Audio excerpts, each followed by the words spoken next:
Então, quando falamos de administração pública, em dois significados, expliquei para vocês. Nós temos o sentido de organização, organização administrativa, que vai compreender ali o ente político, suas entidades, a divisão em órgãos, as pessoas que trabalham na administração.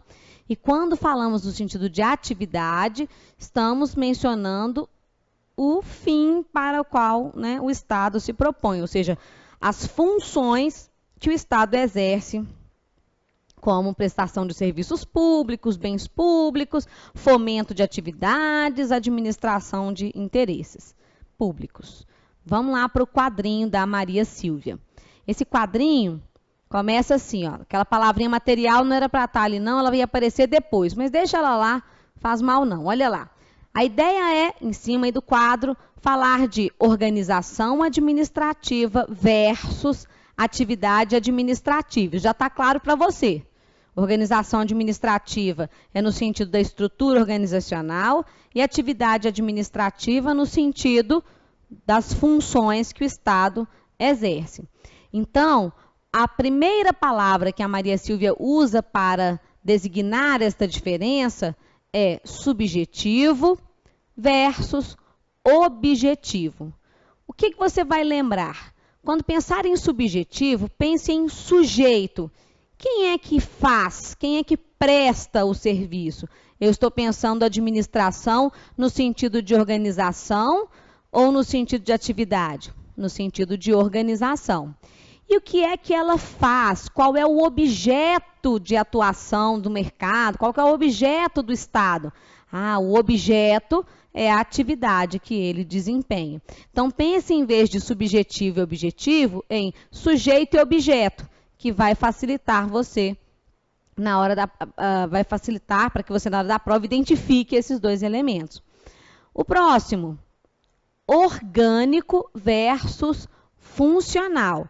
Vejam bem, orgânico lembra órgão, organização, estrutura, e está relacionado àquele sentido de administração pública, enquanto organização administrativa. Enquanto que a ideia de funcional está ligada à ideia de função, ou seja, atividade que a administração exerce. Por fim, temos ali formal versus material.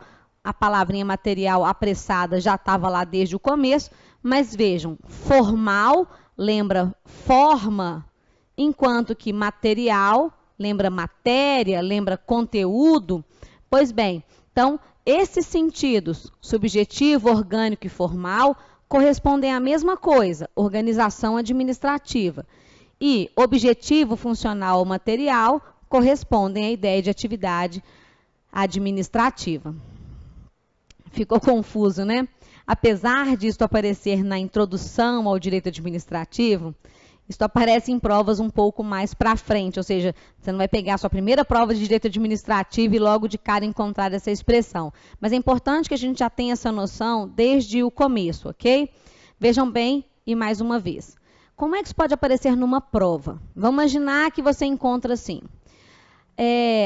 A estrutura organizacional da administração pública, composta por órgãos e entidades e agentes públicos, corresponde ao sentido formal de administração pública ou material de administração pública. Ora, se disse estrutura, forma, formal, e não de conteúdo ou material. Quando pensamos na atividade de prestação dos serviços públicos, gestão dos bens públicos, estamos falando de administração pública no seu sentido formal ou material? Material, ou seja, o conteúdo da atividade da administração, e não no sentido da forma pela qual eu presto aquele serviço. E assim também a gente usa então as expressões subjetivo e objetivo, e orgânico e funcional, ok? Então, repetindo, quando eu penso em atividade administrativa, eu estou falando do objeto de atuação do Estado. Então, objetivo ou objeto, para lembrar. Da função que o Estado exerce, portanto, funcional. E ainda da matéria que ele trata, material. Quando eu penso no sentido de organização administrativa, eu estou no sentido orgânico de administração pública. A palavra tem o sentido orgânico, o sentido formal, dando a ideia de forma, ou ainda o sentido subjetivo, ou o sentido de sujeito, ok? Vou voltar com vocês na tela e de lá a gente já vai mais para frente falar um pouquinho sobre as regras obrigatórias na gestão da atividade administrativa. Vai lá comigo. Então, fechando aí, esse quadro aparece para vocês escondidinho no meio de uma questão. Ele pode lá tornar uma afirmativa verdadeira ou falsa, simplesmente porque trocou essas palavras no quadro, né? Colocando as da direita na esquerda, da esquerda na direita, e aí já dá um problemão. Depois a gente vai ver isso em alguns exercícios mais para frente. Depois de estudar a organização administrativa, dá para a gente ver alguns exercícios que tratam desse assunto. Bom, só que a administração pública, nesse sentido de atividade, tem que obedecer a alguns parâmetros, algumas regras, algumas normas que estão traçadas na nossa Constituição da República. Além da Constituição da República, também encontramos essas regras na legislação infraconstitucional. O que é isso? Além da Constituição da República, nós temos outras normas que compõem o que a gente chama de ordenamento jurídico. Às vezes, nós achamos que a ordem das normas seria assim, olha, uma norma municipal vale menos que uma estadual, que vale menos que uma federal. Mas não é esta a ideia, não. Nós vamos sempre lembrar o seguinte. Não está para nascer quem faz um triângulo mais bonito do que esse. Olha lá. O topo da pirâmide, ou seja, as normas mais importantes da nossa estrutura, né, de ordenamento jurídico, a norma mais importante é a Constituição da República. Professor, por que você coloca CR? Eu já vi tanto professor que coloca aí CF, Constituição Federal, dá na mesma. Só que Constituição Federal, nós temos várias, desde 1800 e lá vai pedrinha. Então, se nós queremos dizer a Constituição de hoje, nós precisamos falar a Constituição Federal de 88, a Constituição Federal vigente. E para a expressão Constituição da República, só existe uma. Apenas a Constituição de 88 ganhou esse nome. Mas é frescura de professor. Se quiser colocar a Constituição Federal, também pode, tá? Constituição da República. Abaixo da Constituição, ou seja, as normas que estão abaixo da Constituição, são as leis. As leis podem ser municipais, estaduais, federais, podem ser chamadas de leis ordinárias, leis complementares, depois você vai se divertir muito com isso ainda, mas é importante saber que elas têm todas o mesmo status. Não existe distinção para fins de hierarquia das normas entre uma lei municipal, estadual ou federal. Professora, mas não é possível? Uma lei municipal vale o mesmo tanto que uma lei federal, estadual? Vale. A diferença é que elas tratam de assuntos diferentes. Então, por exemplo, você nunca vai encontrar uma lei municipal que trata de emissão de moedas ou de cuidar da fronteira nacional. E, da mesma forma, você não vai encontrar uma lei federal que dá nome a uma rua ou que estabelece o fluxo de trânsito numa cidade da direita para a esquerda, da esquerda para a direita. Ou seja, os assuntos que essas leis tratam é que são diferentes.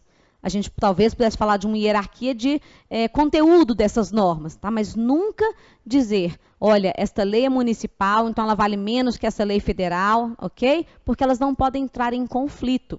Depois, mais para frente, a gente aprofunda esse assunto. Então, aqui abaixo da Constituição, as leis. As leis são expressões, né, do povo, ou seja, nós vamos aprovar as leis, só como não dá para a gente todo dia ir lá votar, a gente acabou escolhendo os representantes, aquelas pessoas maravilhosas, vereadores, deputados, senadores, né, que nos representam, estão ali, estão importando tanto com os nossos pensamentos. Pois bem, às vezes essas leis não podem ser executadas automaticamente. Vamos imaginar que eu coloco lá uma lei que diz assim, olha, uma pessoa X tem direito a um benefício previdenciário desde que apresente certos documentos. Pode ser que esses certos ou tais documentos estejam especificados pelo próprio Poder Executivo, que vai se manifestar por meio de decretos. O chefe do Executivo, o presidente da República, o governador, o prefeito, se expressa por meio de decretos, e esses decretos são geralmente atos normativos, mas sempre linkados à lei. Eu preciso que este decreto regulamente a lei, e não que ele extrapole a lei. Há uma exceção relacionada a competências do presidente da República, mas a gente vai falar nisso num outro momento, ok? Na lógica que um decreto só é válido se está de acordo com a lei, uma lei só é válida se está de acordo com a Constituição. E abaixo, os chamados atos normativos, ou os outros atos que a administração também estabelece. Por exemplo, uma portaria interministerial, a orientação normativa de um determinado órgão, uma instrução normativa, e mesmo que não sejam atos normativos, a nomeação de vocês, um alvará de construção, uma licença para dirigir, todos esses atos devem estar conforme os atos normativos, que devem estar de acordo com os decretos, que por sua vez estão penduradinhos na lei, que se estruturam na norma constitucional, ok? Bom, então nós vamos verificar agora quais são as regras obrigatórias para a administração pública funcionar, uma boa administração, do jeito que o povo teria imaginado, né, ou gostaria que fosse, e que estão traçadas na Constituição da República. Volta comigo lá no slide, então. Então, vejam. A boa administração depende de algumas regras que estão no artigo 37 ao 41 da Constituição, quando o edital do seu concurso pede administração pública, normas constitucionais ou administração pública, né, na Constituição. Está se referindo a esses artigos 37 ao 41. A gente vai conhecer nessa aula introdutória apenas o artigo 37 no seu cabeçalho, que é chamado de caput nas provas, né? Então, o caput do artigo 37, o cabeçalho do artigo 37, diz assim: a administração pública, direta e indireta, você ainda não teve acesso a essas informações, vai ter mais para frente, de qualquer dos poderes da União, dos estados, do Distrito Federal e dos municípios. Aqui a palavra poderes, com letra maiúscula, está se referindo ao poder legislativo, executivo e judiciário. Obedecerá aos princípios da legalidade, impessoalidade, moralidade, publicidade e eficiência, e também ao seguinte. Esse ao seguinte, aí vem 2 pontos, são outras regras vigentes para a administração pública que a gente não vai estudar agora. Nossa ideia aqui é pensar nesses princípios que estavam em negrito na tela anterior, legalidade, impessoalidade, moralidade, publicidade e eficiência. Vem comigo aqui para a gente entender para que a gente vai precisar desses princípios. Olha lá, quando a gente pensa em legalidade, impessoalidade, moralidade, publicidade e eficiência, esses princípios são norteadores de toda a conduta da administração pública. Eu posso estar pensando na conduta de um agente público, posso estar pensando numa licitação para aquisição de bens, no concurso público que vai fazer com que você seja um agente público, posso pensar nas atividades de gestão de bens, serviços, em todas essas atividades, em toda essa estrutura da administração, nós teremos que observar aqueles princípios básicos. Bom, uma coisa é estudar os princípios para fins de compreensão do direito, da filosofia desses princípios, e outra, estudá-los para prova de concurso. O nosso objetivo aqui é dar a vocês a capacidade, né, ou seja, ou melhor, a capacidade, vocês têm a competência de compreender como é que estes princípios aparecem numa prova de concurso, ok? Então, eu vou passar pelo primeiro princípio, converso com vocês, o segundo princípio, a gente conversa, faz um exercício no final, para entender como esses princípios funcionam. Se você já estiver muito cansado a essa hora, o que é possível, porque, afinal de contas, começar uma matéria que a gente nunca viu é mais ou menos igual começar a academia, né? Com poucas horas a gente está morrendo de dor, né? Ou às vezes até não está naquela hora, mas já começa a ficar assim bem entediado, e no outro dia dói, né? Então, você até desanima. Então, só não pode desanimar, tá certo? Vai lá na cozinha, bebe uma água, descansa, aí você volta e vem para cá, né, dá uma pausa, você vai continuar então comigo vendo os princípios. A vantagem é que eu sou uma professora que você pode pausar a hora que você quiser, tá certo? Vamos lá então para os princípios na tela do slide. Esses princípios então formam na sua, né, juntando as suas primeiras letras, a ideia, né, a palavra limpe.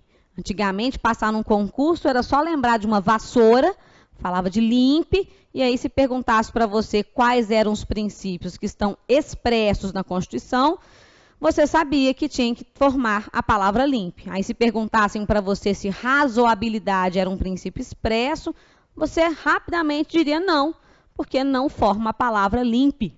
E resolvido o problema. Agora está mais complicadinho. Vamos ver o que a gente pode compreender da ideia de legalidade. São dois sentidos que a gente tem que primeiro pensar sobre eles, para depois passar pelos outros e aí entender como é que aparece em prova. O primeiro sentido de legalidade, ele é bem estrito. Significa que a administração pública ou administrador público só pode agir autorizado por lei. Este é um sentido bem fechado, no sentido de que tenha uma lei aprovada pelo município, pelo Estado ou pela União, permitindo ou determinando que aquele agente público pratique determinado ato, ok? Então, essa é a ideia de agir autorizado por lei. Bom, o segundo sentido é mais amplo, é um agir conforme o direito, conforme o ordenamento jurídico. Tem aí um sentido de legitimidade. Vamos falar um pouquinho sobre esses dois sentidos de legalidade? Vem aqui comigo um pouco para a gente falar sobre isso.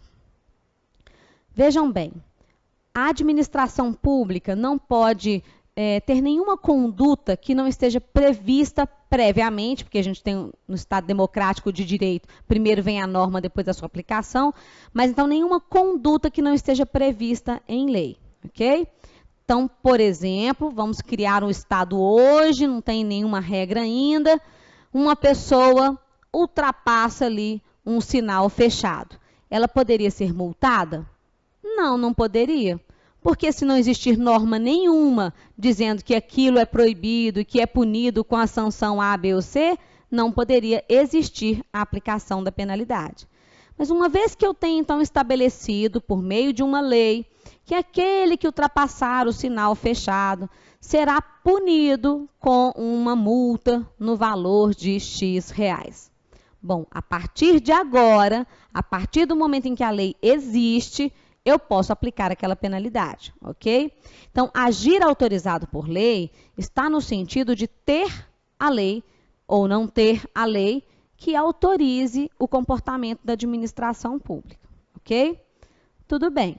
Agora, imagine que esta tal lei que foi aprovada dissesse assim, aquele que furar o sinal vermelho, né? Em alguns lugares do Brasil a gente chama de semáforo, em outros chama de sinaleiro. Então, se eu passei ali debaixo do sinal fechado com o meu carro, imagine que essa lei dissesse assim, a penalidade aplicável, no caso, será de tortura. Ora, uma vez que a lei existe e autoriza que eu, então, faça ali a sanção por meio de uma tortura, eu posso, então, fazer. É isto? Vejam, embora neste caso eu tenha a lei, esta lei tem um conteúdo que não está em conformidade com a Constituição da República. Um conteúdo que não está em conformidade com o nosso sentimento de justiça. Ela é uma lei, mas uma lei ilegítima. Consegue perceber a diferença? Volte comigo no slide, então.